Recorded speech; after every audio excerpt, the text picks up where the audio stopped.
So నేనెళ్ళింది ఎక్కడికో మీరే చూసేసేయండి. నేను ప్రీవియస్ షార్ట్‌లో చెప్పాను కదా! ఎక్కడికెళ్ళాను గెస్ చేయండి అనేసి. But I didn't receive any comments. So ఇంకా ఆఫ్టర్ దట్ మేము ఎయిర్‌పోర్ట్ నుంచి బయటకొచ్చాక ఇట్లా ఫస్ట్ డే 1లో మార్నింగ్ టైగర్ టోపియా అనమాట. అంటే అందరికీ తెలిసే ఉంటుంది బ్యాంకాక్ వస్తే ఇక్కడ ఈ టైగర్‌తో పిక్ దిగకుండా ఎవరు వెళ్ళరు కదా! సో మేము అదే మా దాంట్లో ఉంది షెడ్యూల్‌లో. సో ఇంక ఇక్కడే రెస్టారెంట్ ఉందనమాట. ఇంకా అక్కడ బ్రేక్‌ఫాస్ట్ చేసేసి నెక్స్ట్ టు హోటల్ అనేది ప్లాన్ అనమాట.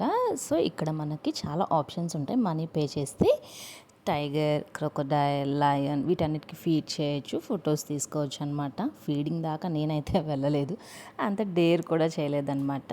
సో హియర్ లోపలికి ఎంట్రన్స్ అనమాట. లోపలికి వెళ్ళాక ఒక చిన్న సెట్టింగ్ లాగా పెట్టారు.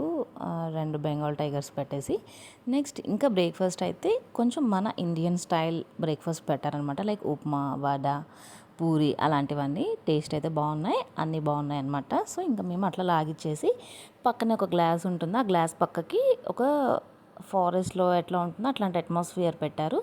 అక్కడ టైగర్స్ ఉంటాయన్నమాట. సో మన మీదకైతే ఏం రావు, భయపడాల్సిన అవసరం లేదు. గ్లాస్తో కవర్ చేసేసి ఉంటుంది అనమాట. ఇంకా వాటిని చూస్తూ మనం అలా బ్రేక్ఫాస్ట్ చేయడమే. సో ఇక్కడ నేను కూర్చున్న సైడ్ అయితే ఒక 2 టైగర్స్ ఉన్నాయి. ఇంకా నెక్స్ట్ నేను టికెట్ తీసుకున్నాను. Only just photo with tiger అంతే.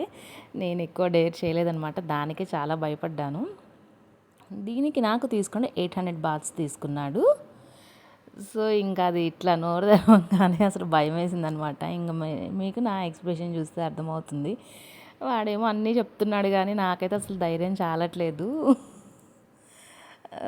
సో ఇంకా ఇలా మా మార్నింగ్ అనేది ఎండ్ అయింది. కొన్ని స్నాప్స్ తీసుకొని నెక్స్ట్ రూమ్ అనమాట. వేర్ వి స్టేడ్ అనేది నేను నెక్స్ట్ షార్ట్లో కంటిన్యూషన్ పెడతాను. Until then stay tuned to my channel. మీకు కనుక ఈ వీడియో నచ్చినట్లయితే like, share and subscribe to my channel. Thank you. This is the bus we have traveled. Bye bye.